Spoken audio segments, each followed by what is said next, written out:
কালো গেঞ্জি গায়ে পুলিশের সামনে বুক টান করে দাঁড়ায় আবু সাইদ। পুলিশ তাকে রক্ষা করার বদলে গুলি করে।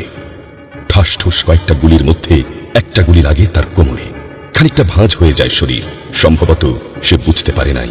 ঘাড় ঘুরিয়ে কোমর দেখার চেষ্টা করে একবার, তারপর আবার আগের মতো আবার দুই হাতে প্রসারিত করে সিনা টান করে দাঁড়ায়। ডান হাতে ছোট্ট একটা লাঠি। বিশ্ববিদ্যালয়ের প্রধান ফটকের পাশে বেশ কয়েকজন পুলিশ, হাতে রাইফেল, রাইফেলের তাজা গুলি, আবার গুলির শব্দ।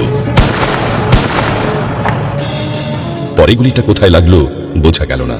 তবে আবু সাইদ টলছে, পড়বে পড়বে ভাব, কিন্তু সে সোজা হয়ে দাঁড়ানোর চেষ্টা করছে। গুলি খাওয়ার আগে ফেসবুকে তার শেষ পোস্ট ছিল, যতদিন বেঁচে আছেন মেরুদণ্ড নিয়ে বাঁচুন।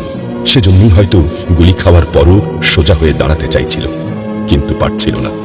আবু সাইদের মেরুদণ্ড সোজা থাকলেও শরীরটা মাটির দিকে ক্রমশ ঝুলে পড়ছিল। সবুজ জামা পরা বন্ধু এগিয়ে আসে, পুলিশের গুলির ভয় ডর পাশে রেখে আবু সাইদকে ধরে। আরো দু একজন আসে, আবু সাইদকে হাসপাতালে নিতে হবে।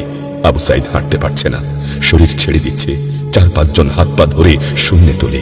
আবু সাইদ ঝুলছে আর রক্ত পড়ছে টপ টপ টপ।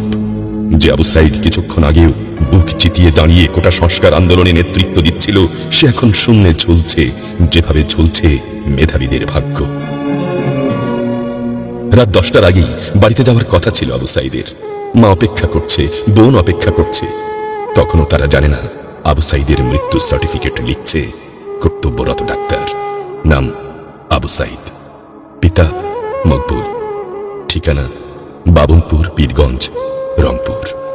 বয়স 25। মৃত্যু কারণ আগমনের সময় মৃত্যু। তারিখ 16/7/24, রাত 8টা 5 minute. Serial number 240434, Rangpur medical college হাসপাতাল। পরিবারের একমাত্র শিক্ষিত ছেলেটা খুন হয়ে গেছে। মা যখন জানলো দুনিয়া কি আর ঠিক আছে তার কাছে, বিলাপ করে বলে, আমার ছেলের চাকরি না দিবি না দে, গুলি করলো কেন? বোন শুনি আর্তনাদ করে বলে, 3টা গুলি কেন আমারে করলো না?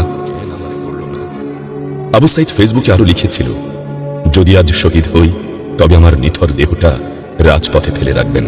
ছাত্র সমাজ যখন বিজয় মিছিল নিয়ে ঘরে ফিরবে, তখন আমাকেও বিজয়ী ঘোষণা করে দাফন করবেন। একজন পরাজিতের লাশ কখনো তার মা বাবা